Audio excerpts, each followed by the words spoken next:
Chapter 26. A Plan for Bessie's Birthday. A week later it was Bessie's birthday. She was very excited because Mother said she might have a little party. "We'll ask all our friends in the faraway tree," she said. "Do you think we'd better?" said Joe doubtfully. "I don't think Mother would like Dame Washalot, or Mr. Whiskers, or the Angry Pixie." "Well, we can't very well ask some and not others," said Bessie. "The ones we left out would be very hurt indeed." "It's awkward," said Fanny. "We'd better go and tell Moonface and Silky and ask them what to do." But Mother wouldn't let the two girls go off with Joe that day. She said there was a lot of ironing to do and they must help. "Oh, bother," said Fanny to Joe. "You'll have to go alone, Joe, and ask Moonface and Silky what we ought to do about our party. Don't be too long or we'll be worried about you. And please don't go climbing up into any strange land without us."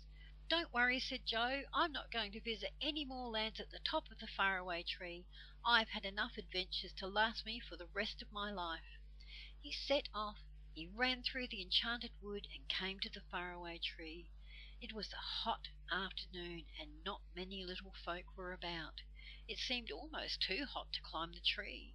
Joe whistled. The little red squirrel popped down from the tree and looked at him. "Leap up to the top of the tree and ask old Moonface if he'd drop down the rope for me with a cushion on the end, and hold me up, Squirrel," said Joe. The squirrel bounded lightly up the tree. Soon a rope with a cushion tied to it came slipping down the tree. Joe caught hold of it. He sat astride of the cushion and tugged the rope. It began to go up the tree, bumping into branches as it went. It was a funny ride, but Joe enjoyed it. He waved to the angry pixie who was sitting outside his house. He stared at Joe in surprise and then grinned when he saw who it was. The owls were all asleep in their homes. Mr. What's-his-name was awake for once and fell out of his chair in alarm when he suddenly saw Joe swinging up through the air, bumping into boughs. When he saw it was Joe, he was so pleased that he fell off his branch onto the saucepan man, who was snoozing in a chair just below. "Ouch!" said the saucepan man, startled.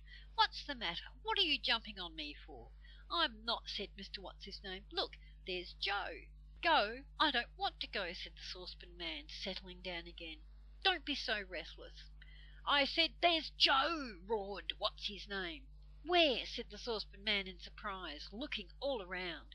But by that time, of course, Joe was far up the tree, laughing over funny What's-his-name and dear old saucepan man. What's-his-name climbed back to his chair and shut his eyes. Soon his snores reached Joe, who was far above, hoping that Silky would see him and go up to Moonface's to talk to him. He forgot to look out for Dame Washalot's water, but it missed him nicely, splashing down heavily on to poor Mr. What's-his-name, making him dream that he was falling off a boat into the sea. Silky did see him and waved. She climbed up the tree quickly to go up to Moonface's. By the time she got there, Joe had just arrived and was getting off the cushion. "Hello," said Moonface and Silky, pleased to see him. "Where are Bessie and Fanny?"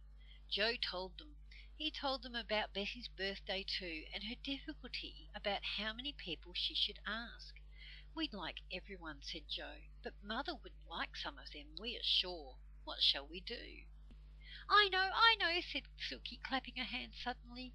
"Next week the Land of Birthdays comes to the top of the faraway tree, and anyone who has a birthday can go there and give the most wonderful party to all their friends.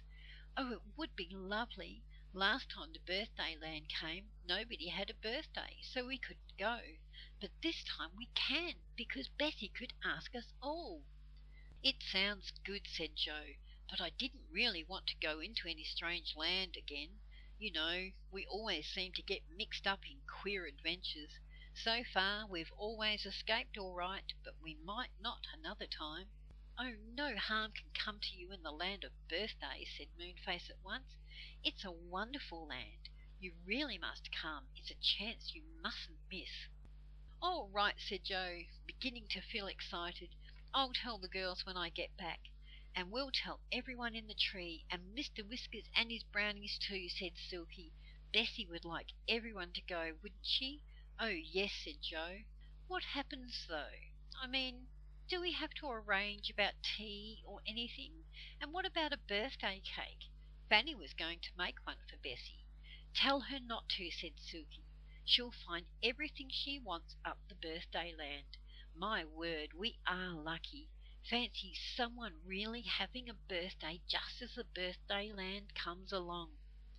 Bessie's birthday is on Wednesday, said Joe, so we'll go up the tree then. I'd better go back and tell the girls. I said I wouldn't be long. Have a toffee shock, said Moonface. No, thank you, said Joe. I'd rather have a pop biscuit. So would Grandma. So they sat and munched the lovely pop biscuits and talked about the exciting time they had had with the red goblins. Now I really must go, said Joe, and he got up. He chose a red cushion and said goodbye to Silky and Moonface and shot off down the slippery slip. Joe thought he really could do that all day. It was such a lovely feeling.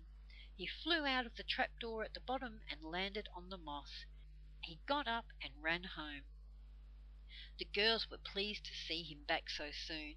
When they heard about the birthday land, they were tremendously excited.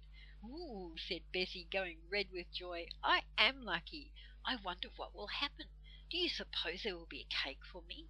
"Rather," said Joe, "and lots of other things too, I expect." "We shall have to tell Mother," said Fanny. "I wonder if she will let us go."